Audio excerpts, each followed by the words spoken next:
Bismillahirrahmanirrahim. Alhamdulillahillazi arsala rasulahu bil huda wa dinil haqq liyuzhirahu 'ala ad-din kullih walau karihal kafirun.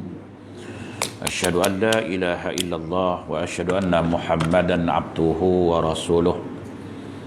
Allahumma salli wa sallim ala sayyidina wa habibina wa syafi'ina Muhammadin sallallahu alaihi wasallam.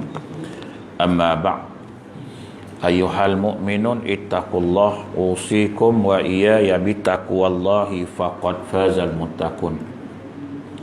Subhanaka la ilma lana illa ma 'allamtana innaka antal alimul hakim. Rabbi syrah li sadri wa yassir li amri wahlul 'uqdatam min lisani yafqahu qawli. Rabbi yassir wa la tu'assir ya karim. Allahumma zakirna ma nasina wa 'allimna ma jahilna. Allahumma zakirna ma nasina wa 'allimna ma jahilna. Allahumma zakirna ma nasina wa 'allimna ma jahilna. Tuan-tuan guru, para alim ulama, ustazah muslimin dan muslimat, mudah-mudahan dirahmati Allah Subhanahu wa taala insyaallah. Pertamanya kita memanjatkan rasa syukur terhadap Allah Subhanahu wa taala kerana dengan limpah kurnia dan inayahnya kita masih lagi diberi kesempatan, masih lagi diberi peluang, kelapangan waktu, kesihatan yang baik sehingga kita sama-sama dapat melaksanakan tuntutan-tuntutan Allah Subhanahu wa taala dan meninggalkan segala larangan-larangan Allah Subhanahu wa taala insya-Allah. Insya-Allah malam ini kita berkongsi lagi sedikit ilmu yang dianugerahkan oleh Allah Taala dalam membicarakan tentang 40 hadis peristiwa akhir zaman, yakni tanda-tanda kiamat yang kecil, di mana sudah lebih hampir 1400 tahun kita ditinggalkan oleh junjungan kita Nabi Muhammad sallallahu alaihi wasallam. Dan alhamdulillah sampai hari ini kita masih dapat merasakan nikmat iman dan Islam yang merupakan buah ataupun dari perjuangan dan kegigihan yang terus-menerus dari para ulama dalam memikul tugas yang telah diwariskan oleh baginda Rasulullah sallallahu alaihi wasallam. Kemudian disambung di mana para sahabat tabi'in, tabi'in, alim ulama silih berganti memikul tugas sebagai pewaris Nabi. Mereka sentiasa aktif dalam tugas, tidak mengenal titik akhir dalam perjuangan. Maka dengan semangat inilah Islam sampailah ke negara kita. Sampai hari ini umat Islam merupakan 1/5 dari penduduk dunia yang jumlahnya lebih daripada 5,000 juta jiwa. Sementara negara kita ini yang tercinta ini merupakan negara yang majoritinya penduduknya adalah beragama Islam. Walau bagaimanapun dari semasa ke semasa umat Islam sering ditimpa malapetaka, musibah, malapetaka, dan mereka menghadapi bermacam-macam ujian. Namun dengan limpah kurnia dan kasih sayang Allah Ta'ala, mereka ni masih wujud dan masih lagi mempunyai nilai-nilai agama dalam kehidupan, walaupun kita mengakui banyak kekurangan yang ada. Walaupun kita ditimpa masalah, berbagai-bagai masalah ujian, namun kita tetap juga masih mau mengikut Islam ini, agama ini dalam kehidupan kita. Al-Quran dan hadis adalah pusaka yang ditinggalkan oleh Rasulullah sallallahu alaihi wasallam bagi umatnya. Nabi tak tinggal banyak, tinggalkan 2, Al-Quran dan Sunnah. Jadi siapa berpegang pada 2 ini, maka tidak akan sesat dan lenyap dari permukaan bumi ini selama masih berpegang teguh kepada kedua-dua inilah. Jadi kalau kita tinggalkan salah satu atau dua-dua, maka di kala itu kita hidup dalam kesesatan. Jadi Al-Quran dan hadis inilah adalah pegangan yang tidak luntur dan sumber segala kekuatan. serta keterangan yang lengkap jelas tentang identiti Islam itu sendiri. Pasal itu Allah Taala rakam dalam Quran, fa in tanaza'tum fi syai'in farudduhu ila Allah wa Rasul in kuntum tu'minuna billah. Andai kata kamu ada permasalahan, perselisihan, kembalilah kepada Al-Quran dan Sunnah. Kembalilah kepada Al-Quran dan Sunnah sebagai sumber segala kekuatan itu. Maka kalau kita ingkar juga, tak mau juga, itu kesalahan daripada kita.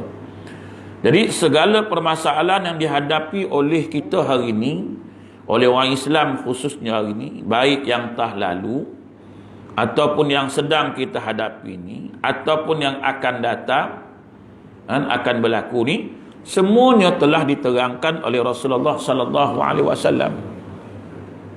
Semua perkara yang sebelumnya, yang sedangnya, yang akan berlakunya, semua telah diterangkan oleh baginda Rasulullah SAW dalam hadis dia. Tidak ada satu pun yang tertinggal. Jadi semua permasalahan itu diterangkan dah jelas, dan dijelaskan cara-cara untuk menghadapi dan menyelesaikannya. Bukan hanya sekadar bagi tahu, malahan yang Nabi bagi tahu tu ialah untuk menyelesaikan. Kalau kamu hadapi ini penyelesaian dia. Kalau berlaku ini penyelesaian dia. Nabi dah bagi tahu. Cuma kita hari ini masih engkar, tak mau rujuk kepada hadis-hadis Nabi SAW. Akhirnya kita sering berbalah, kita sering menunding jari dan sebagainya lah. Sedangkan Nabi kata, aku dah bagi tahu semua. Apa yang akan berlaku, apa yang sedang berlaku, apa yang dah berlaku ni, penyelesaiannya aku dah bagi tahu.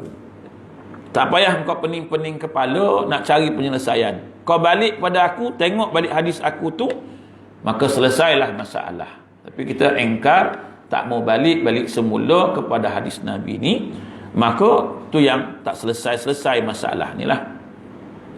Jadi dia kata, maka dalam hal ini termasuklah permasalahan-permasalahan yang sedang dihadapi oleh umat akhir zaman, akhir-akhir ini. Semuanya telah pun diterangkan oleh Rasulullah SAW kepada umatnya dalam hadis-hadisnya, supaya mereka dapat berwaspada dan menjaga diri. Sehingga kan sebelum mati pun Nabi bagi tahu apa persediaan kamu untuk menghadapi kematian. Oh, hebat tak ada? Nabi SAW punya sayang, cintanya kita ni, belum meninggal, duk cerita kalau meninggal, sebelum meninggal apa persediaan kamu. Sebab kamu nak masuk ke kubur, apa persediaan? Dah bagi tahu dah. Semua dah ada dah keterangan yang jelas. Kan? Cuma kita tak ikut, yang itu yang kita tersasar jauh. Kita tergelincir dari landasan. Jadi dengan itu mereka akan tetap berada dalam ajaran Islam kalau kita ikut betul-betul, tuan-tuan. Imam Muslim, rahimallahu ta'ala, ada riwayat dalam kitab dia. Apa dia kata? An Abi Zaid Amr ibn al-Akhtab al-Ansari radhiyallahu anhu qala salla bina Rasulullah sallallahu alaihi wasallam al-fajr wa sa'ida al-minbar fa khatabana hatta hadaratiz zuhr fa nazala fa shalla thumma sa'ida al-minbar fa khataba hatta hadaratil asr thumma nazala fa shalla thumma sa'ida al-minbar hatta gharabatis syams fa akhbarana ma kana wa ma huwa kainun fa a'lamuna ahfazuna, rawahul Muslim. Apa dia kata? Daripada Abu Zaid, iaitu Amr bin Al-Akhtab Al-Ansari radhiyallahu anhu, katanya, Rasulullah SAW solat subuh berjamaah dengan kami. Dia kata satu hari kami solat, Nabi solat dengan kita orang ni. Kemudian baginda terus naik ke mimbar. Bukan khutbah Jumaat dah. Maknanya dia duduk kat macam sinilah. Kalau tak pakai mimbar pun pakai macam ni lah. Duduk dah mimbar dan berkhutbah sehingga sampai waktu zuhur masuk. Khutbah dari subuh tu sampailah masuk waktu solat zuhur. Kok kita cabut lagi dah kan? Tunggu. Naik sampai waktu zuhur. Kemudian baginda turun dari mimbar dan solat zuhur bersama kami. Turun. Lepas selesai solat zuhur, baginda terus naik lagi ke atas mimbar. Sambung lagi khutbahnya sampai masuk waktu asar. Lepas tu turun lagi solat asar bersama kami. Setelah selesai turun, naik balik semula ke atas mimbar, melanjutkan khutbahnya sehingga tenggelam matahari. Baginda beritahu pada kami apa-apa yang telah terjadi dan apa-apa yang akan terjadi. Nabi bagi tahu, dia kata apa yang telah berlaku dan akan berlaku setelah kewafatan dia lah. Maka siapa yang terpandai di antara kami, dialah yang paling banyak menghafal. Siapa yang paling otak geligo sikit, banyaklah dia hafal kan. Jadi Nabi terang daripada subuh sampai maghrib. Lalu tuan-tuan kan. Kita maghrib ke isyak pun dah lenguh. Ini subuh sampai maghrib. Nabi duk cerita benda yang dah lalu, benda akan datang. Dah lalu akan datang. Nabi cerita. Jadi dalam khutbah baginda ni panjanglah. Diterangkan hal-hal berkaitan dengan makhluk. Dari permulaan penciptaannya hinggalah ke akhir zaman. Dan perkara-perkara berkaitan dengan alam barzah dan hari kiamat. Nabi cerita apa? Ciptaan makhluk daripada mula sampailah ke alam barzah. Nabi cerita satu hari. Dia cerita, terkadang dia berkata Huzaifah bin Al-Yaman radhiyallahu anhu, terkadang aku terlihat sesuatu yang telah aku lupakan, maka kembali ingatanku kepada khutbah Rasulullah SAW itu. Kata Huzaifah, kadang-kadang aku lupa juga bila dengar khutbah tu balik. Ni Nabi pernah sebut benda ni. Dulu Nabi pernah sebut sewaktu Nabi berkhutbah, kata Huzaifah. Macam kita lah kan. Dulu dah mengaji dah, masa muda-muda kecil-kecil dulu dah ngaji. Lepas tu dah lupa lah. Dah tua ni mai kuliah balik semula. Ada ustaz sebut, aku pernah dengar ustaz dulu cakap. Dia ingat balik lah. Dia ingat balik semula. Pasal itu kena mengaji. Kena ulang-ulang mengaji ni tuan-tuan. Jangan ingat dah mengaji dah. Aku dah ngaji dulu. Ingat ke? Maka kita kena selalu datang mengaji supaya yang lupa-lupa tu ingat balik semula. Sama halnya seorang kamu mengenal semula sahabat yang telah lama hilang dari ingatannya. Bila bertemu kembali dengannya, dulu kita kawan lama 30 tahun dulu. 30 tahun dulu kawan tak kenal lah. Dah lupa lah dah 30 tahun kan. Dah beranak pinak, dah berpindah ganda habis semua dah. Tengok buka Facebook, dia ni member aku lah dulu ni. Kan? Teringat kenangan silam dulu lah kan. Masa sekolah macam mana, panjat pagar bersama. Kan? Gunting pagar sama. Dulu. Kan? Dia ni member aku sama-sama gunting pagar dulu kan. Saya pun selalu kat tengok tuan kan. Dulu nakal masa sekolah. Ni lah sama-sama dulu ni. Panjat pagar dulu ni kan. Tapi dah 20 tahun dulu. Ingat balik kenangan-kenangan dia. Tahu-tahu dia dah meninggal. Kan? Tapi kenangan tu ingat kembali pasal nampak wajah dia balik semula. Kan? Walaupun dah berpuluh tahun. Dia kata Huzaifah, aku bila dengar balik semula Nabi cakap tu, aku teringatlah. Teringat balik semula apa yang pernah diperkatakan dulu. Dia kata maka dalam kitab ini kita sebutkan beberapa buah hadis tentang peristiwa akhir zaman dan gambaran yang jelas terhadap permasalahan sedang dihadapi oleh umat Islam di zaman ini.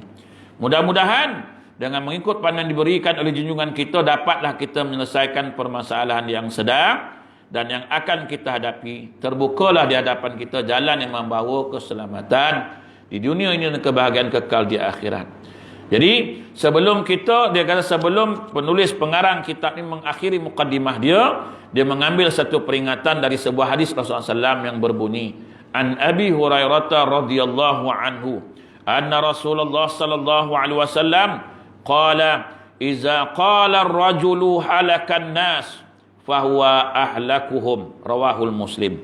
Daripada Abu Hurairah radhiyallahu anhu bahawa Rasulullah SAW bersabda, jika ada seseorang berkata, orang ramai yakni masyarakat sekarang ni sudah rosak, maka orang yang berkata itu sendiri yang paling rosak di antara mereka. Teruk dah sekarang masyarakat. Dia tu teruk dah. Kan? Dia tu teruk tu. Tapi ada uraian dia tuan-tuan kan. Teruk dah, teruk. Apa maksud dia? Dia ada dua maksud. Kadang-kadang dia maksud bangga dengan diri dia lah. Masih selamatlah, ujublah. Walaupun keadaan macam tu, tapi aku masih elok lagi lah. Masih pergi surau masjid lagi lah. Berbanding dengan puak-puak tu kan. So, rambut aku tengok lah. Ni. Ada bukan pasal itu. Ada makna yang kedua. Dihuraikan oleh ulama. Imam Nawawi rahimallahu ta'ala kata apa? Ketika menulis hadis ni dalam kitab Riyadhus Shalihin, memberikan penjelasan. Dia bagi penjelasan. Sebab itu bila ada orang bagi pandangan, ada dua kadang-kadang dari dua sudut. Bukan satu sudut. Kita jangan tengok dari satu sudut saja. Kita tengok daripada beberapa sudut. Larangan pasal apa dia larang benda ni? Larangan berkata bahawa orang ramai telah rosak. Pasal apa dia larang? Adalah untuk orang mengatakan sedemikian itu dengan tujuan rasa bangga pada diri sendiri sebab dirinya tak rosak. Dan dengan tujuan merendahkan orang lain, merasa dirinya lebih mulia daripada mereka, maka demikian itu adalah haram.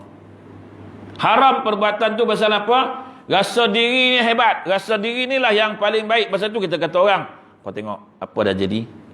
Apa dah jadi masyarakat sekarang. Kau tengok, kau tengok. Habis engkau, aku okey. Bangga dengan diri sendiri, syok sendiri, kan? Maka hukumnya dia kata apa? Merendahkan orang lain itu adalah haram. Jangan mempelekeh orang lain. Kita tak tahu. Jangan kita hina orang lain. Kita pun tak tahu bahagian kita. Kita pun tak tahu nasib kita. Kita pun tak boleh menghukum orang sebab kita pun tak tahu apa bahagian kita. Itu sebab dia kata perbuatan itu adalah haram. Sebab kita membanggakan diri kita. Sebab kita tak rosak. Kau tengok anak-anak aku. Anak-anak aku semua aku jaga tengok. Tak macam anak orang tu. Kau tengok. Aduh. Aku tengok anak dia tu kan serabut lah. Macam manalah dia jaga anak dia tu. Jangan cakap lagu tu. Kita doakan yang baik-baik untuk orang lain. Bukan pergi hina orang. Mau tengok mak bapak hebat. Ustaz. Anak. La ilaha illallah. Aku ni walaupun tak ustaz. Tapi anak aku okey tu. Anak aku semua okey.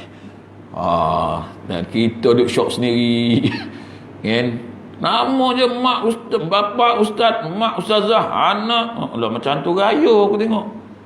Aku ni tak ada lah, agama pun kurang, ngaji pun tak, tapi anak aku kau tengok, kau tengok. Kau tengok sendiri dengan mata kepala kau, anak aku macam mana.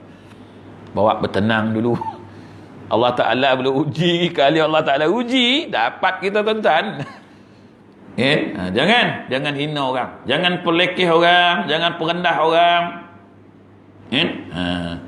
Kadang-kadang kita tak tahu bahagian kita. Allah bagi kita ada sebab. Ada sebab. Sebab itu kita kena tengok dengan mata hati. Sebab itu kita kena tengok dengan kalbu yang suci. Bukannya tengok dengan mata kasar. Mata kasar ni sering tertipu. Sering sangat tertipu tuan-tuan. Macam orang tua-tua dulu dapat menantu. Macam itulah. Dapat menantu. Menantu ni dia sayang. Menantu ni dia menyampah. Akhir-akhir dia sakit. Tengok menantu yang menyampah ni lah. Sikat rambut dia. Mandikan dia. Tolong dia. Allahu Akbar. Baru nak nitik air mata. Geram dia tengok kan. Baru nak nitik air mata. Dulu kata macam-macam kan. Piramli dah buat filem. Tuan tengok tak? Filem Piramli, penarik beca. Tuan tengok tak? Ku sangka kaca, ku sangka permata rupanya kaca tu.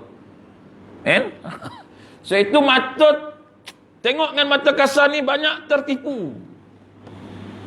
Banyak tertipu tuan-tuan. Pasal itu dia suruh tengok dengan mata hati. Masa itu hati tu kena bersihkan dia supaya hijab terbuka. Situ tengok orang para awliya Allah.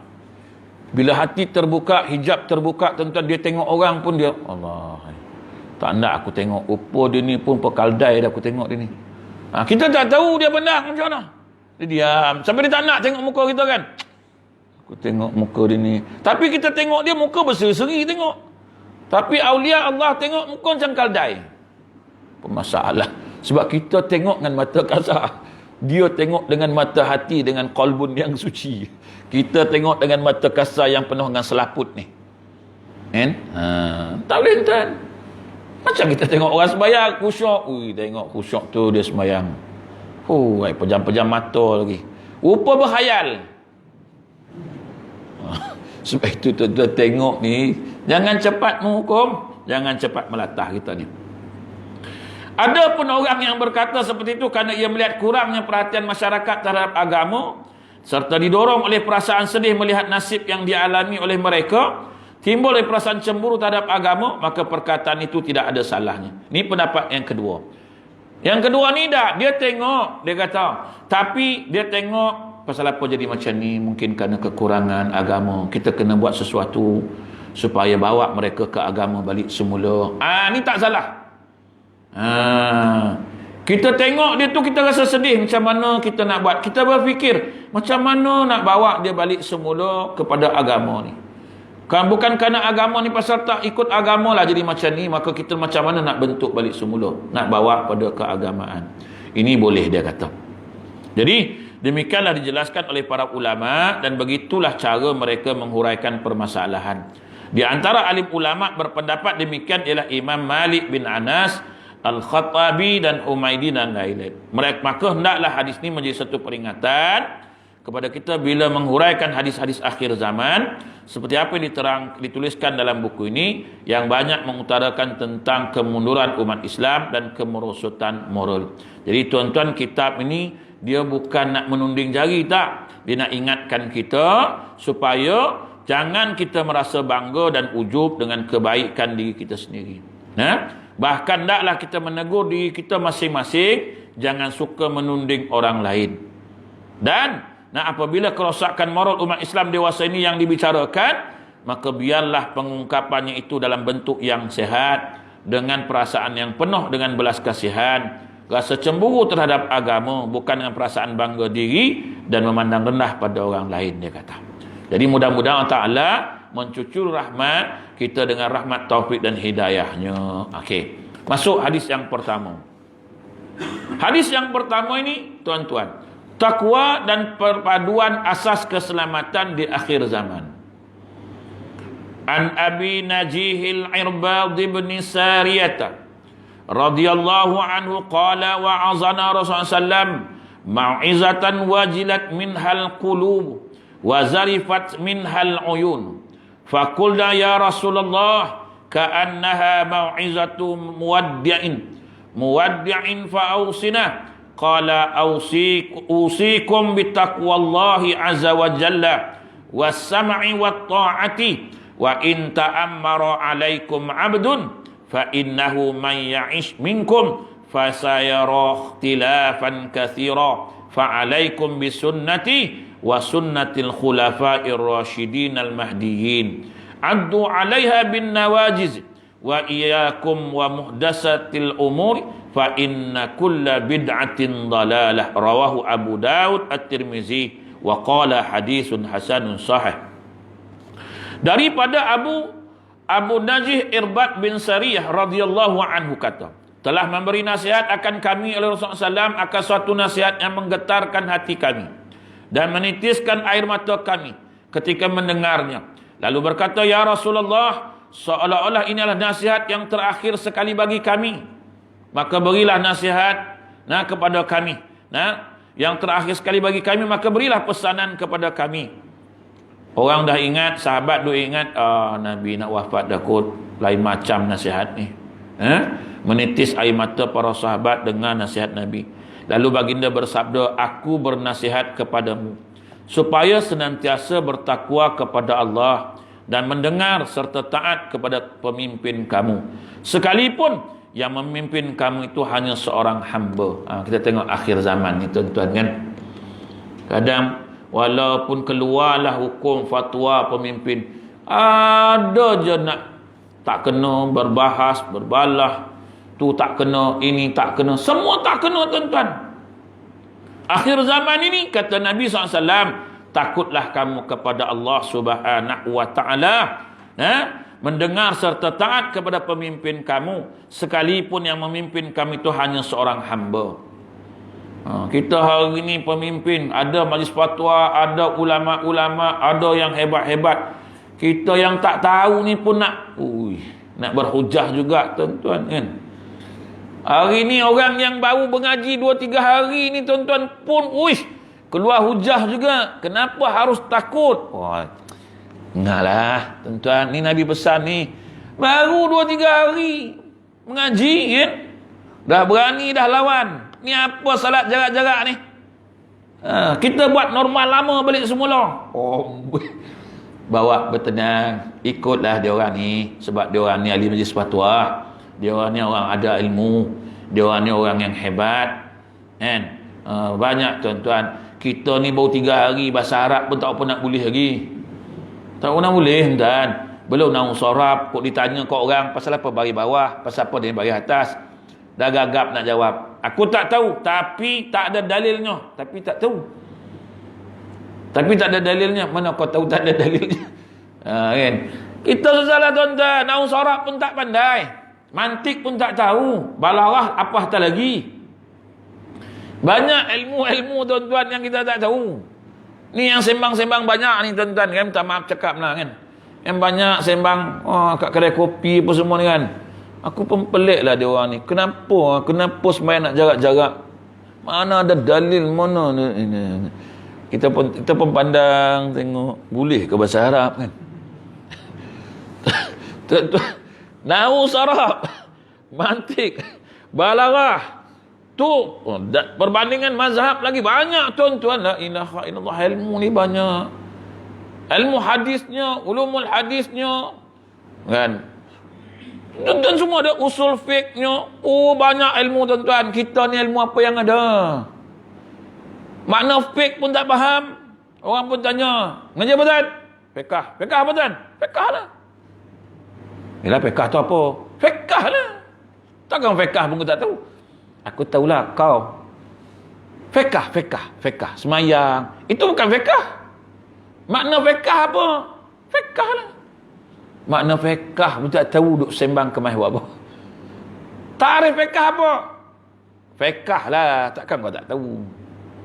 Semua ada tarikh lah. Fiqh tu maksud.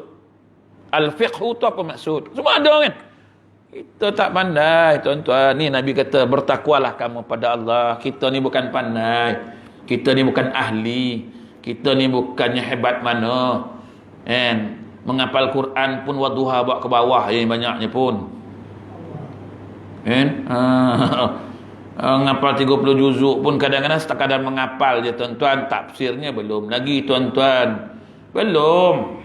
Sebab ayat tu turun pun belum. Banyak perbahasan tuan-tuan. Jadi kita ikut jangan kita nak ni lah sangat. Jangan nak salahkan. Semua tak kena hari ni tuan-tuan. Besok buka masjid tak datang juga. Tak agak penuh-penuh. Macam tu juga kan. Kau lah yang cakap tu, bukalah orang nak pergi masjid. Besok orang buka, wandawu orang datang masjid. Tu okey lah. Panah melempah macam Masjidil Haram. Okey lah. Ini besok rio bila dah buka, muka itu. Buka itu kan. Silap dia imam, dia Bilal, dia siap. Lagi haru. Sesungguhnya barang siapa yang panjang umurnya. Ni Nabi sebut ni. Dari kalangan kamu, pasti ia akan melihat perselisihan yang banyak. Tuan-tuan tengok tak sekarang ni?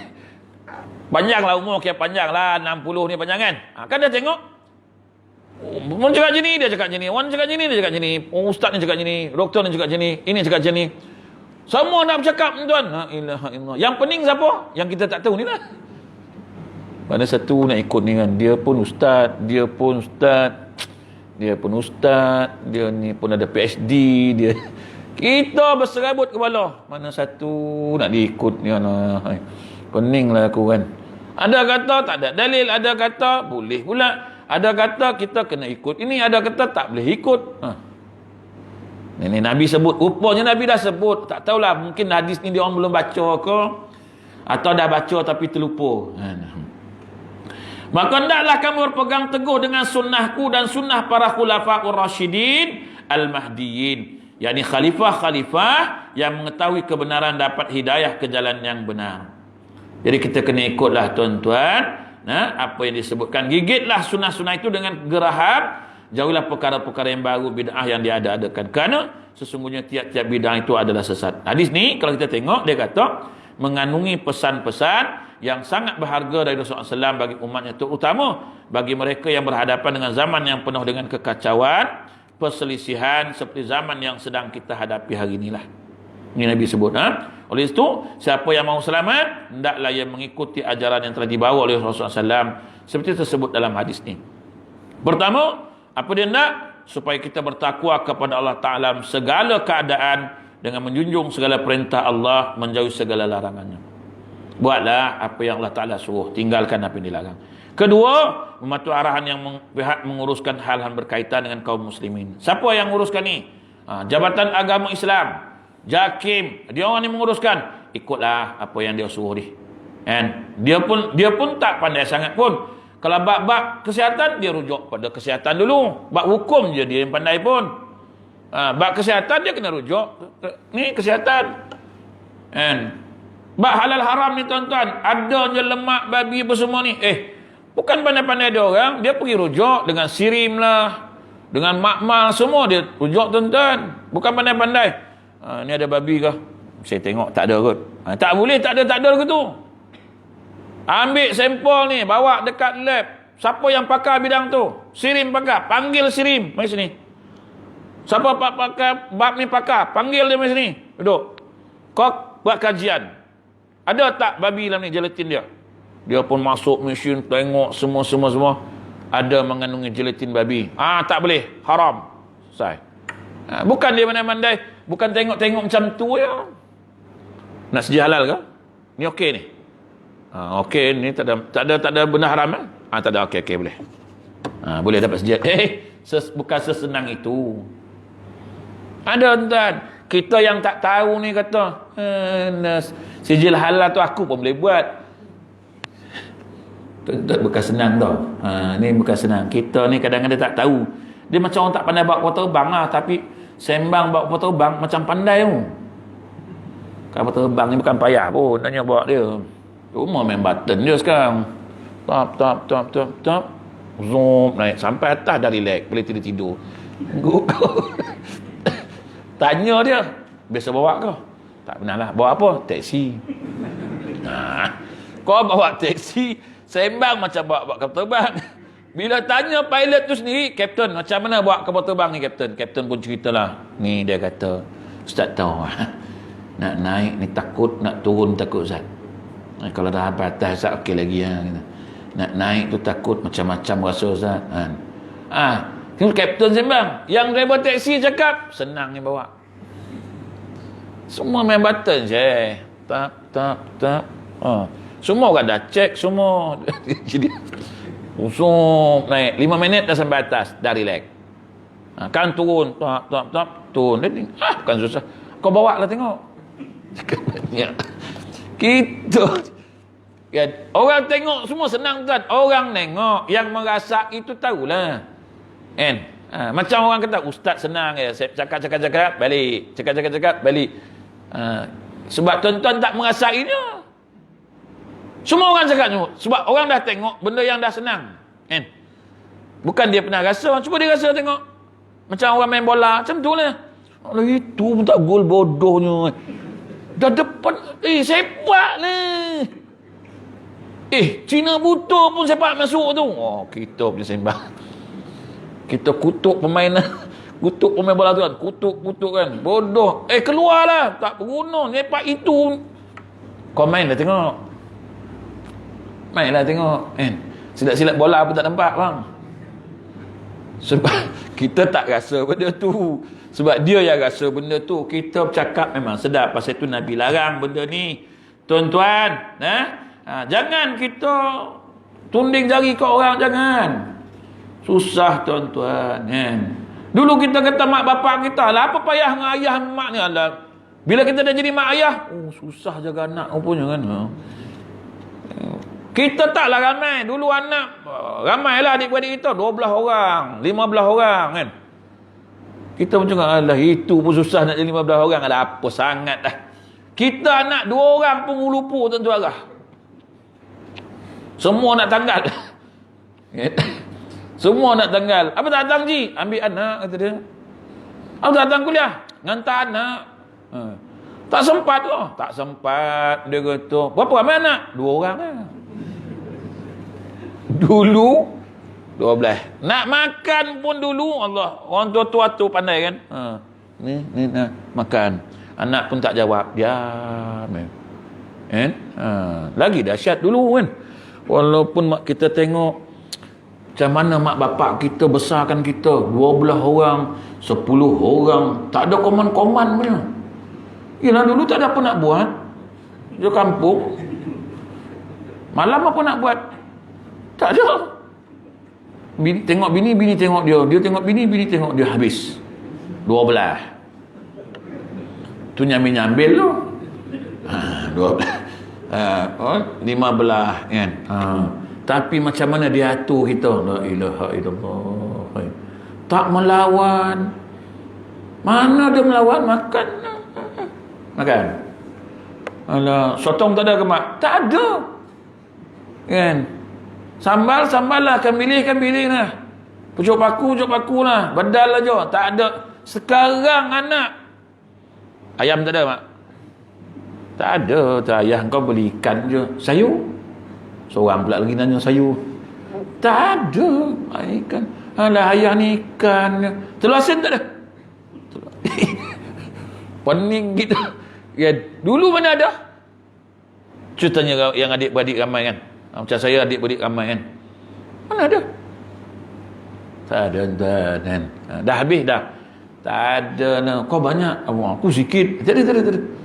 Sekarang dengan kita tak merasa. Dah habis. Kan? Allah. Tu yang kita kata hebatnya orang dulu-dulu ni. Jadi dia kata apa? Mematuhi arahan, ikutlah orang yang mentadbir berurusan tu. Dia lebih tahu. Kan? Dia tahu apa yang dia buat ni. Dan sunnah-sunnah para khulafa'ur rasyidin, ini antara pengajaran. Kemudian berpegang teguh kepada sunnah Nabi SAW dan sunnah-sunnah khulafa'ur rasyidin al-mahdiyin. Ni banyak tuan-tuan bab sunnah ni tuan-tuan. Sekarang ni Allah. Tadi majlis fatwa saya tengok dalam tu media sosial, dia telah mengeluarkan satu fatwa mengenai artifak Rasulullah SAW ni. Peninggalan Rasulullah SAW, nak bertabaruk dengan artifak ni lah, dengan rambut dan sebagainya, dan dia telah mengatakan barang-barang itu telah hilang, tak dijumpai. Maka bertabaruk dengan benda-benda yang dah tak ada, apakah kesahihannya, ada atau tidak, itu bolehlah keluarkan pendirian dia lah, majlis fatwa dia. Buktikan dulu, dia kata betul ke benda itu memang hak Rasulullah sallallahu alaihi wasallam. Kalau bukan hak, macam mana kita nak bertabaruk, ambil berkat macam mana? Dia kata ahli majlis fatwa negeri Perlis, dia dah keluarkan. Itu pasal isu-isu ni lah, isu-isu logo, logo capal, logo unta, macam-macam lah, pedang dan sebagainya lah tuan-tuan. Itu dia orang lah majlis fatwa, dia orang adalah hujah-hujah dia orang tu. Kemudian menjauhi perkara-perkara bid'ah dalalah, pahaman-pahaman, amalan-amalan yang dimasukkan ke dalam agama Islam yang telah sempurna ini padahal tidak ada dalil dan sebagainya lah, dia kata. Okey, hadis yang kedua. Mengapa dunia Islam menjadi sasaran pemusnahan? Kenapa tuan-tuan? Apakah orang Islam tak ramai? Kan? Tuan-tuan tengok Iraq, habis. Syria habis. Semua negara-negara Islam, semua orang nak takluk, nak tawan lah. Pasal apa? Pasal apa tuan-tuan? Apakah dia tawan membawa kemajuan? Sampai hari ini Iraq tak juga maju. Tak maju juga. Walaupun dia dah tawan.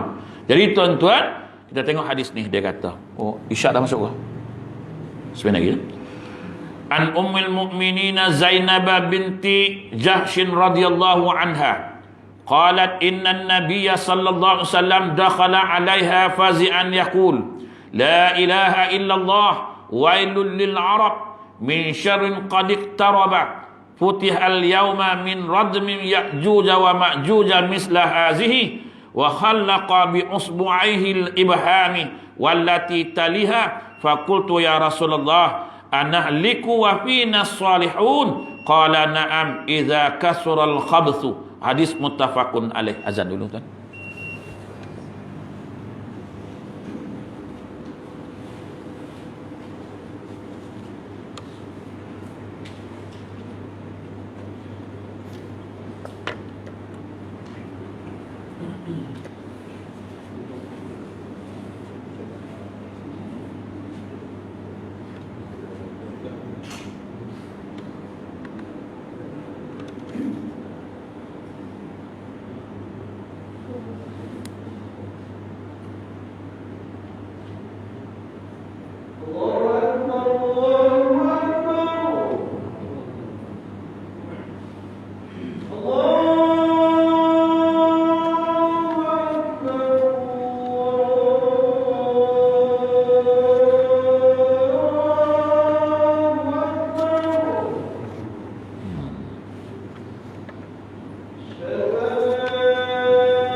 Kita sambung tuan-tuan. Jadi dia kata tuan-tuan, daripada Ummul Mukminin Zainab binti Jahsh, isteri Rasulullah sallallahu alaihi wasallam. Isteri Rasulullah sallallahu alaihi wasallam.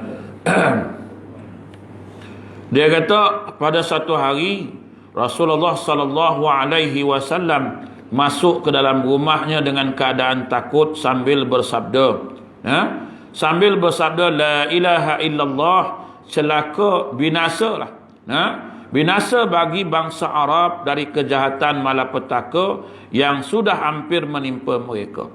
Pada hari ini telah terbuka dari dinding Ya'juj dan Ma'juj seperti ini, baginda menemukan ujung ibu jari dan ujung jari yang sebelahnya, yakni jari telunjuk, yang dengan itu baginda mengisyaratkan seperti bundaran, dia kata, seperti bundaran, dia kata, yang mana dia kata saya Zainab binti Jahshin lalu bertanya, dia kata, ya Rasulullah, apakah kami akan binasa sedangkan di kalangan kami masih ada orang-orang yang soleh?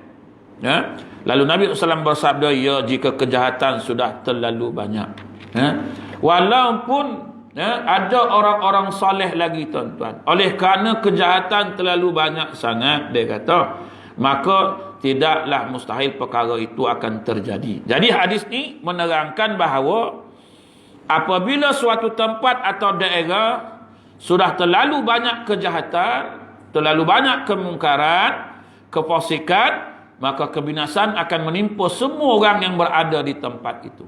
Walaupun ada orang yang baik tuan-tuan, walaupun ada orang yang soleh. Sebab Allah Ta'ala turunkan bala tu menyeluruh tuan-tuan. Dia macam dalam sebuah kapal di tengah lautan. Duduk di tengah lautan, kapal dua tingkat tuan-tuan. Satu tingkat atas, satu tingkat bawah. Kita pun naiklah ramai-ramai. Dalam duduk ramai-ramai tuan, adalah yang menebuk kapal ni. Dia pun tebuk, kita pun biarlah dia tebuk. Buat apa bang? Tebuk kapal, payah nak ambil air, dia kata, daripada atas, kejap nak naik, kejap nak tu. Tebuklah, kata dia. Abang tebuklah bang, tenggelam abang. Saya duduk atas, abang duduk bawah. Yang tenggelam abang. Tak ada. Tenggelam satu kapal tuan-tuan. Walaupun yang lain tak menebuknya, walaupun yang lain tak ada apa pun nak rasa ni, tak ada buat apa-apa pun, tapi kalau tenggelam sekali lagi, semua tenggelam. Pasal dia seorang. Jadi itu sebabnya, sebelum dia buat benda ni, kita kena cegah dia. Ta'muruna bil ma'ruf wa tanhauna 'anil munkar. Cegah, jangan biarkan orang buat dosa. Cegah, jangan biarkan orang buat maksiat ni.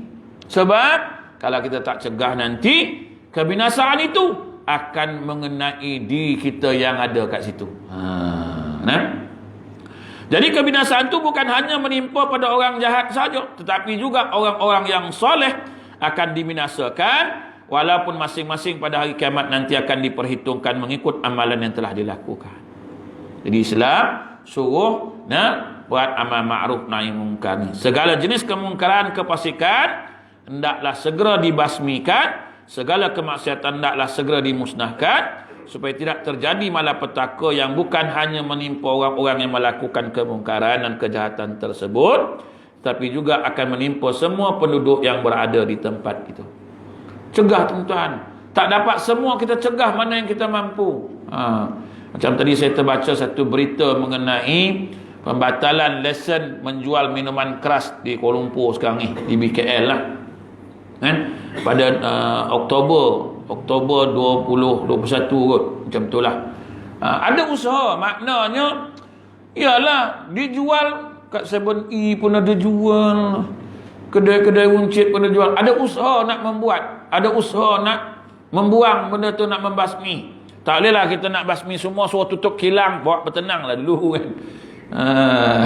Bawalah bertenang. Mana yang kita mampu buat tu, kita buat dulu sikit-sikit. Kita buat, kita buang. Ni bahaya ni, buang ni dulu, buang yang ada ni dulu. Mana tempat-tempat maksiat yang ada, kelab-kelab malam, tutup dulu.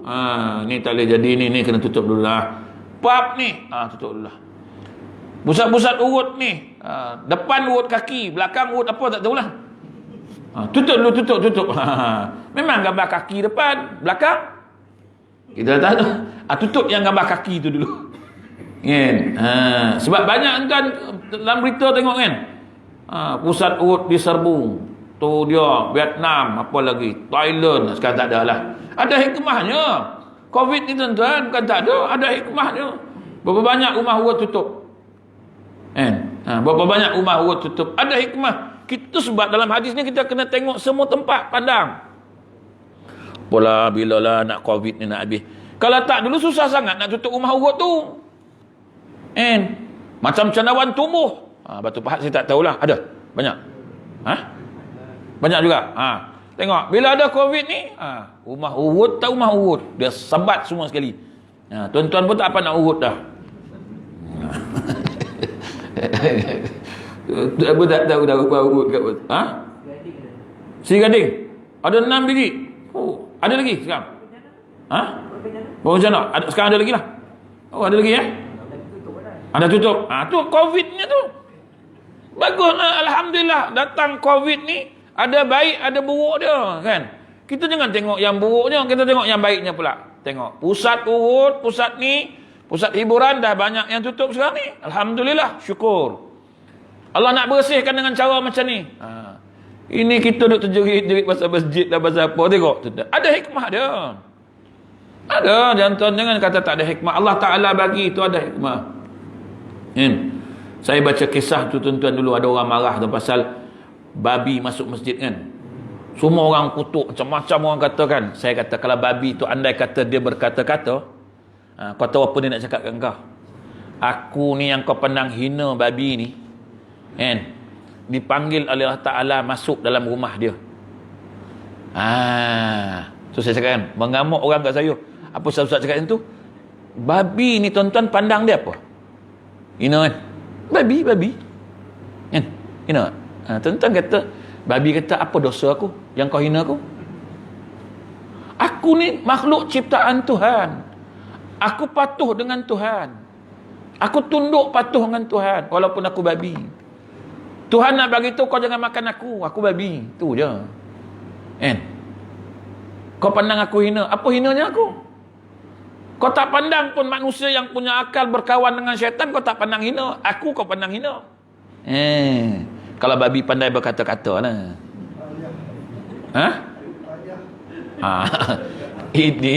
Ini pandangan mata hati lah.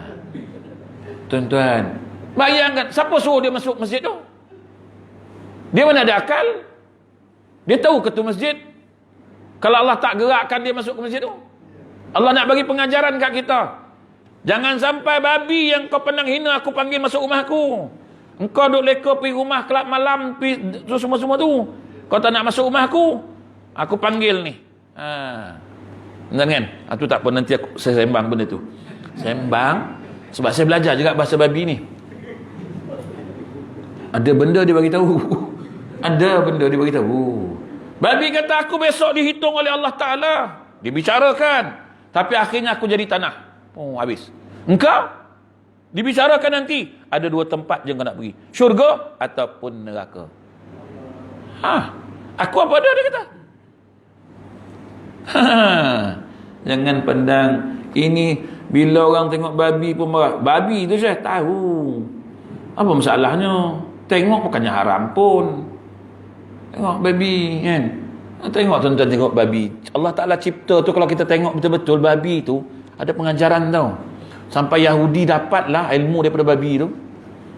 Zaman Nabi Nuh alaihi salam, babi naik bahtera tau. Dalam bahtera ni lah buang air semua, busuk lah bau kan. So gala-gala dalam kapal ni kan. Siapa nak bersihkan? Babi lah tukang bersihkan. Babi sondor sampai bersih lah. Satu Yahudi dapat idea buat vacuum tu.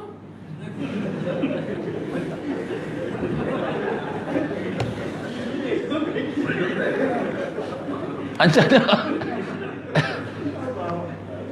Ingat apa? Tu tahu tak? Tu baca tak kisah tu? Kisah Nabi Nuh, dia bawa binatang semua kan, naik kapal kan, masa banjir besar tu kan. Dalam tu penuh dengan najis semua-semua. Siapa bersihkan? Kitab mana kata siapa bersihkan tu? Betul tak? Babi bersihkan. So itu muncung babi tu, tuan-tuan tengok tak? Macam vacuum tu. Sundur kan. Cuma dia tak ada belalai lah. Yahudi pun buatlah supaya jangan nampak sangat macam babi. Dia buhnya belalai benda tu. Serap. Kita pun syok tolak. Tu teknologi tu. Orang marah kat saya, dia kata, Ustaz ni mandai. Dah sungguh.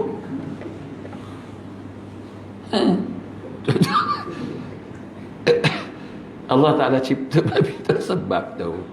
Covid ni Allah Ta'ala bagi ni ada sebab. Nak suruh kau berhentikan rumah urut tak dapat. Nak berhentikan kau kelab malam nak suruh tak dapat. Tak apa kata Tuhan, bagi aku yang berhentikan semua ni. Kau tengok, aku buat. Sekali je aku bagi. Aku lingkup ke semua ni, tengok. Kau sabar sikit. Kau orang Islam, buat bersabar sikit. Kau teruskan beramal, berdoa dengan aku, buat ibadat. Kau buat kerja kau. Aku nak settlekan ni kejap. Ini duduk tampak tak baik je. Bila nak habis? Bila nak habis? Sabar, bawa tenang. Ni malam ni habis pukul 12 ni. Mananya tuan kan. Sebab hadis ni dahsyat tuan, hadis akhir zaman ni banyak benda.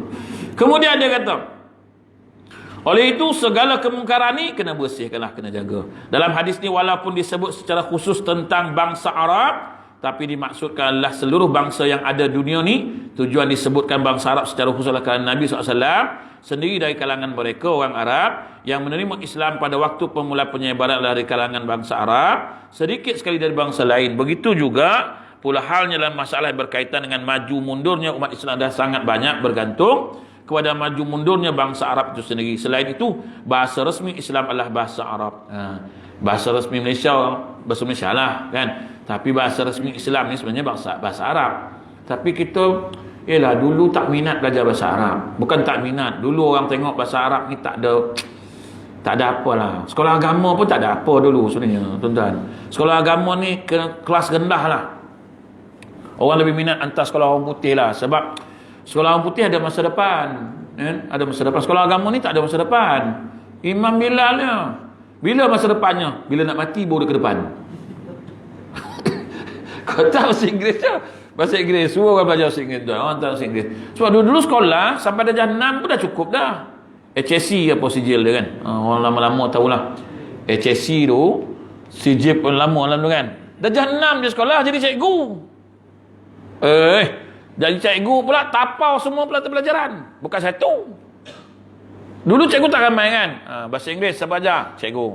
Cikgu sains tak datang. Cikgu ganti. Boleh. Matematik? Boleh. Agama? Boleh. Semua boleh. Dia tapau satu sekolah tu. Sekarang tak boleh. Sekarang cikgu matematik je. Bila nak ajar sains, cikgu sains tak datang kan. Cikgu boleh ganti tak? Cikgu sains tak datang lah. Boleh? Dia pun masuk kelas. Bukan nak package cikgu sekarang lah.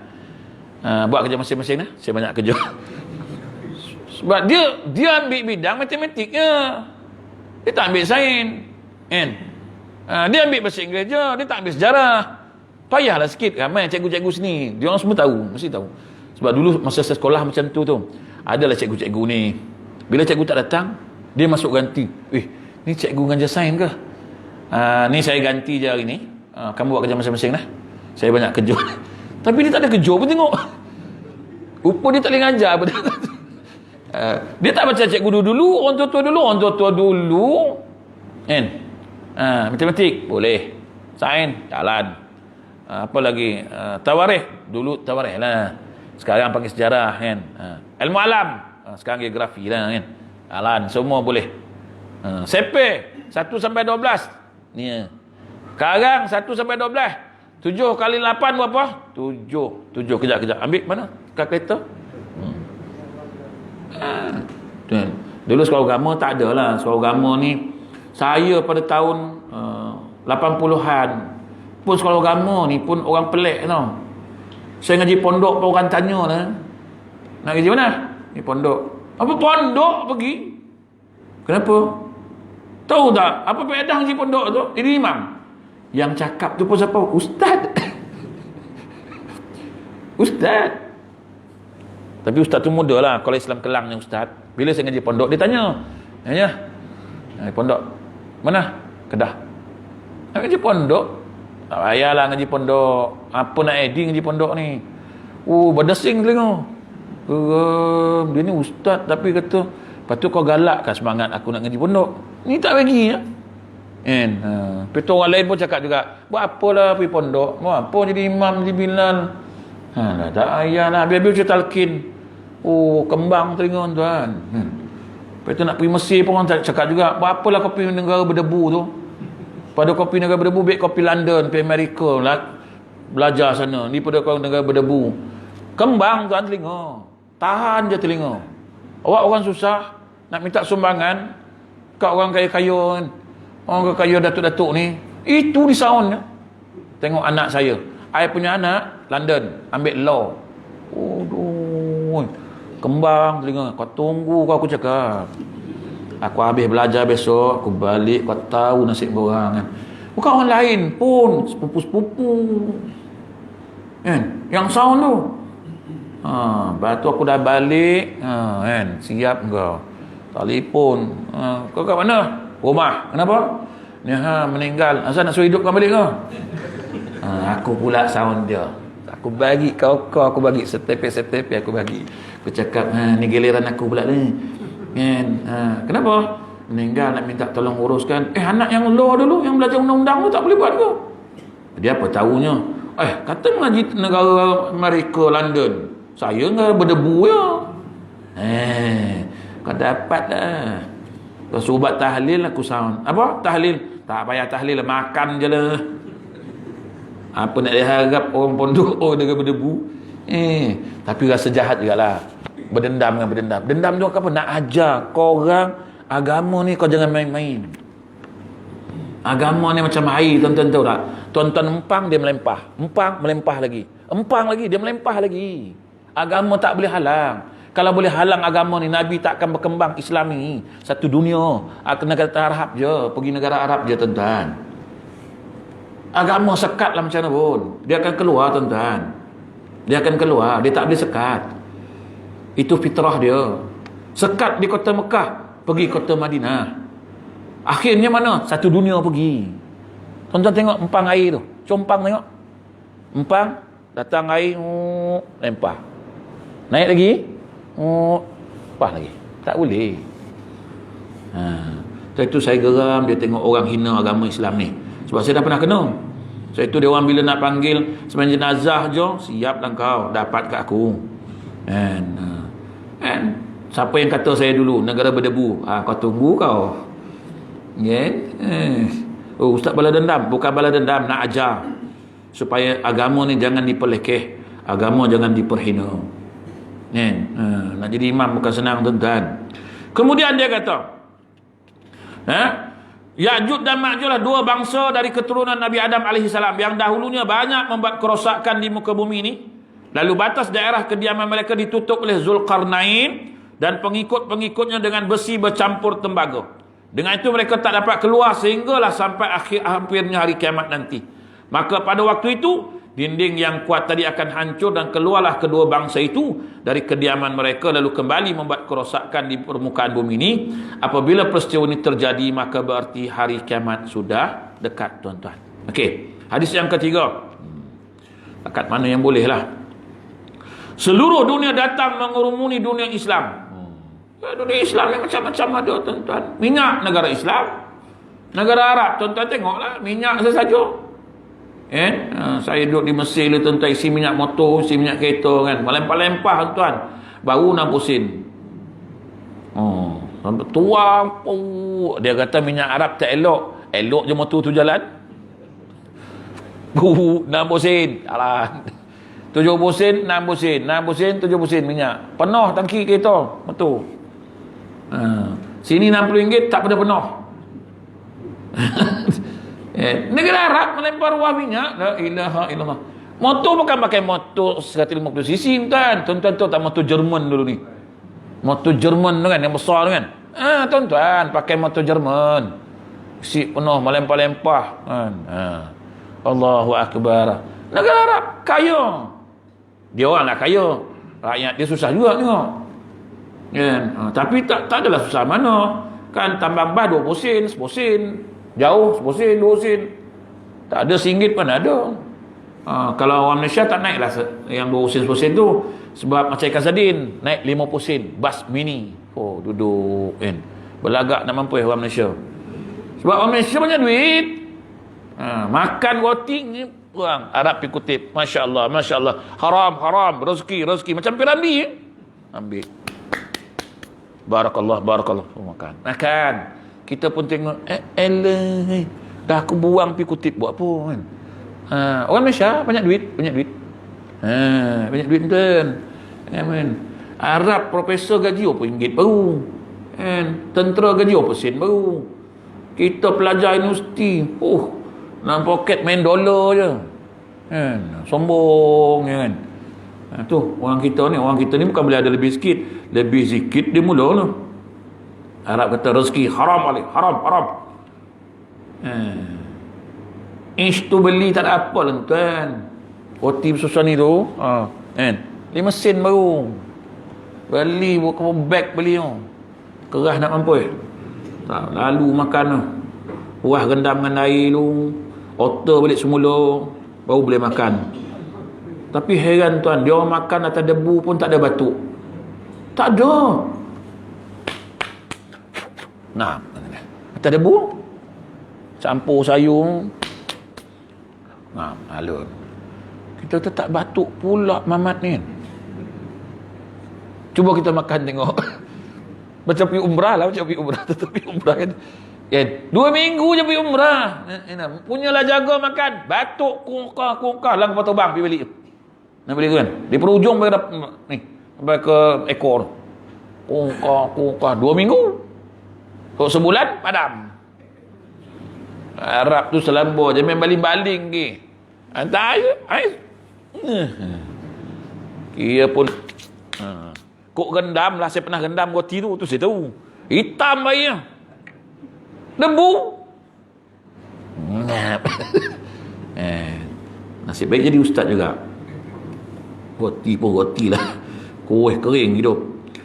Jadi seluruh dunia datanglah sebab negara Islam kaya tuan-tuan, hasil bumi banyak, kaya Tuhan bagi. An Thawban radhiyallahu anhu qala Rasulullah sallam yushikul umam an tada'a alaikum kama tada'al akalatu ila qas'atiha faqala qailun wa min qillatin nahnu yawma idzin qala bal antum yawma idzin katsirun walakinnakum ghutha'un ka ghutha'is sail wala yanzi'anna Allahu min suduri aduwikum al-mahabata minkum wala yaqzifanna Allahu fi qulubikumul wahn faqala qailun ya Rasulullah wa mal wahn qala hubbud dunya wa karahiyatul maut rawahu Abu Daud. Dia kata daripada Thawban radhiyallahu anhu kata Rasulullah SAW bersabda, hampir tiba satu masa di mana bangsa-bangsa dari seluruh dunia akan datang mengurumuni kamu bagaikan orang-orang yang makan mengurumuni talam hidangan mereka. Duk talam tu semua pakat duk berebut ke kita. Sebab makanan banyak, barang banyak, semua nak tawan, semua nak ambil, nak takluk. Maka salah seorang sahabat tanya, apakah dari kerana bilangan kami sedikit pada hari itu? Nabi SAW menjawab, bahkan kamu pada hari itu banyak sekali, tetapi kamu umpama buih di waktu banjir. Allah akan mencabut rasa gentar terhadap kamu dari hati musuh-musuh kamu, dan Allah akan melemparkan ke dalam hati kamu penyakit wahan. Seorang sahabat tanya, apakah penyakit wahan itu wahai Rasulullah? Nabi menjawab, cinta dunia dan takutkan mati. Dua benda berkembar. Satu, cinta dunia. Kedua, penyakit takut mati. Tak hirau dah benda lain tuan-tuan. Tak hirau, lantaklah apa nak jadi, jadilah. Yang penting dunia aku cari dulu, kan? Cari seberapa banyak dunia yang ada. Lain tu aku tak peduli. Ni agama ke apa ke, lantaklah. Akhirnya penyakit ni yang menimpa kita hari ni. Sampai lupa solat, sampai lupa baca Quran, sampai lupa nak berzikir. Habis dah semua tuan-tuan. Allahu Akbar. Kita buat kerja jugalah tuan-tuan. Tetapi tuan-tuan jangan lupa Allah Subhanahu Wa Taala. Bila lupa ni tu yang Allah Taala bagi tu macam-macam kat kita. Lupa Allah Subhanahu Wa Taala. Tuan-tuan pernah satu masjid, dekat masjid tuan-tuan buat pasar malam. Kita kata tutuplah, maghrib tutuplah. Suruhlah orang sembahyang dulu. Kan? Panggillah rela jaga kejap. Kan? Yang bukan Islam tu. So jaga kejap, padam lampu 20 minit. Sembahyang maghrib tu pasal buat kat masjid. Marah orang Islam. Kan? Macam mana pula nak tutup, nak buka? Kita orang nak berniaga. Bukan suruh tutup langsung. Lepas sembahyang maghrib sekarang 20 minit, bukalah lampu balik. Berniaga lah. Biar berkat berniaga tu. Marah orang Islam. Orang Melayu lah marah. Yang setuju siapa? Orang India. India kata bagus, tutup dulu. Dia setuju. Kita pun dia ni India ke yang tadi tu ke? Sebab itu yang orang patutnya orang Islam dah setuju. Sebab orang Islam niaga pasal malam ni banyak. Setujulah. Susah tuan. Dalam lama akhirnya barulah setuju. Sebab niaga ni nak keberkatan, rezeki nak berkat. Jangan ingat untung banyak tu berkat, tak. Berkat. Dapat RM10 malam ni untung, tapi berkatnya luar biasa, tak habis-habis duit tu. Tu nama berkat. Ni dapatnya beratus, sampai rumah tinggal RM2. Pagi besok dah habis. Niaga lagi, tak semayang lagi. Habis keberkatan. Niaga. Saya tu orang niaga ni, tuan-tuan jangan lupa semayang. Bagi semayang dulu. Tutup dulu. Waktu solat. Habis orang dah datang, Ustaz. Yang kau datang maghrib ni pahal. Macam saya lah tuan-tuan kan. Kadang-kadang saya bagi tahu juga dia orang. Buat satu stiker standboard ni. Okey. Waktu solat tutup 15 minit ataupun 10 minit tutup waktu solat. Kan? Kita heran di Saudi boleh buat tu. Di Saudi tuan-tuan kan. Allahu Akbar. Kau masuk kedai tu ditutupnya. Kau tak dengar ke azan? 10 minit belum masuk waktu dia dah tutup kedai. Kan? Kat Malaysia ni patut kena buat macam tu. Azan, tutup. Lepas azan, buka balik. Barulah ada keberkatan. Barulah berniaga ada keberkatan. Kan? Orang datang pun seronok je kan. Ni time sembahyang, jangan pergi. Dia tutup. Lepas sembahyang kan datang. Ini nak tutup macam mana tengah goreng mi kan. 5 orang beratur dah. Allahu Akbar. Bang, azan lah. Tak apa, saya habiskan 5 lah. Kan baliklah dia orang kan. Dah bang, cakap dengan dia, berhenti cakap. Lepas semayang lah, goreng lagi sedap. Tak boleh, kan lari dah kan. Ustaz cakap senang lah. Aku pula yang kena. Kita kata, nak berkat rezeki tu. Bagi tahu kan. Semayang kejap. Entang je lah semayang je ya. Sekejap. 10 minit saya semayang kejap. Tak payah wirid lah. Baca pun tak payah panjang-panjang. Ina taina je. Assalamualaikum. Jalan. Goreng balik. Barulah ada keberkatan. Ini kadang-kadang sampai tak semayang. Tu yang niaga pasal malam bertahun-tahun hidup macam tu juga. Maaf cakap lah tuan-tuan kan.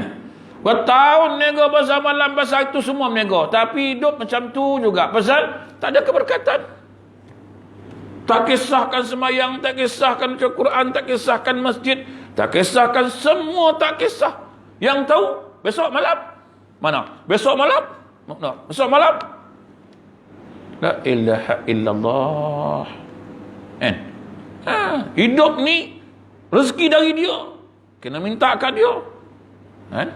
Tapi kita hari ni kadang-kadang terlupa ni. Kita kena bagi tahu dia orang, cakap tuan, kalau nak berkat solat tuan, jangan tinggal.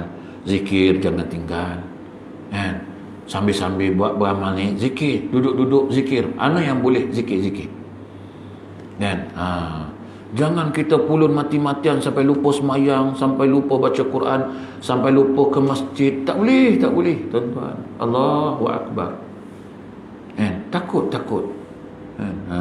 Sebab ni dah ada kisah tuan-tuan. Jadi tuan-tuan, Nabi sebut dalam hadis ni, dia kata, memang benar apa yang disabdakan Rasulullah SAW. Keadaan umat Islam pada hari ini benar-benar menggambarkan apa yang disabdakan Rasulullah SAW tadi, di mana mereka punya jumlah penganut yang banyak, iaitu lebih daripada 1000 juta dan lebih kurang 1/5 penduduk dunia, tapi mereka sering menjadi alat permainan bangsa-bangsa lain. Mereka ditindas dan diinjak-injak, mereka dibantai, dibunuh dengan cara sangat hina. Macam-macam lagi jenis penindasan ditimpakan ke atas mereka. Bangsa-bangsa dari seluruh dunia, walaupun berbeza agama, namun mereka bersatu untuk melawan dan melumpuhkan kekuatan umat Islam. Sebenarnya apa? Sebab kekalahan kaum muslimin adalah dari dalam diri kaum muslim itu sendiri, iaitu ada penyakit wahan. Apa dia penyakit wahan? Percampuran dari dua unsur yang sering didapati dalam bentuk berkembar, iaitu cinta dunia, takutkan mati. Ini bermakna mereka terlalu banyak memikirkan kehidupan dunia, tidak membuat persediaan untuk menghadapi negeri akhirat. Tipisnya kesedaran mereka untuk berkorban dengan diri dan harta dalam perjuangkan agama Allah Subhanahu wa taala. Hadis yang keempat, tapi hari dah 8.45 tuan-tuan. InsyaAllah kita sambung lagi besok insyaAllah. Hadis yang keempat ni, ilmu akan hilang, ilmu agama akan hilang beransur-ansur. Tuan-tuan tengoklah hari ni di masjid-masjid surau-surau, kitab faraid mana pergi dah? Berapa ramai sangat nak ngajar kitab faraid bab harta, mana? Habis dah tuan-tuan. Banyak ilmu-ilmu dah habis. Bukan habis apa tuan, ulama'nya dah tak ada. Ulama'nya dah meninggal, seorang perseorang, seorang. Cuma kita je yang tak diwar-warkan, tak tahu. Sebab ulama' meninggal tak macam artis meninggal. Kalau artis meninggal, masuk dalam media sosial ni, si anu meninggal, kita kehilangan bintang, semua hilang lah, bintang hilang, semua hilang. Ulama' meninggal mana ada? Kalau lazak gambar tu kecil je, itu pun tersilap gambar. Maaf, ralat kembali, bukan dia yang meninggal. Ulama' meninggal, kecil je gambar. La ilaha illallah. Artis meninggal, muka depan tuan-tuan, Masya Allah. Muka depan. Kita kehilangan bintang. Wallahu akbar. Pada ulama' ramai meninggal. Macam Johor lah Batu Pahat ni. Ramai kiai-kiai nak pergi ngadap ilahi. Dah balik dengan tenang mereka ni. Ulama' mereka dah balik tuan-tuan. Allah. Tinggallah kita-kita ni. Tinggallah ustaz-ustaz yang tak berapa nak ustaz ni. Sekadar boleh je lah tuan-tuan kan. Sekadar boleh je tuan-tuan. Pada orang alim-alim dulu dah tak ada. Rugi tuan-tuan kita. Nanti akan datang besok maghrib insya-Allah kita kupas hadis yang keempat. Ilmu agama akan beransur-ansur hilang tuan-tuan. Dengan dicabut para alim ulama dari kita, tinggallah orang-orang yang jahil tuan-tuan. Wallahu a'lam. InsyaAllah kita sambung besok malam. Kita ada 2 malam tuan. Sedari upaya kita habis dalam 40 hadis peristiwa akhir zaman ni tuan-tuan, insya-Allah. Wallahu a'lam. A'udzubillahi minasyaitonir rajim. Bismillahirrahmanirrahim. Allahumma a'lam bil haqqi wa aqim. Allahumma inna nas'aluka ilman nafi'a wa rizqan halalan tayyiban wa amalan mutaqabbala. Rabbana sallallahu alaihi wasallam. Alhamdulillahirabbil alamin.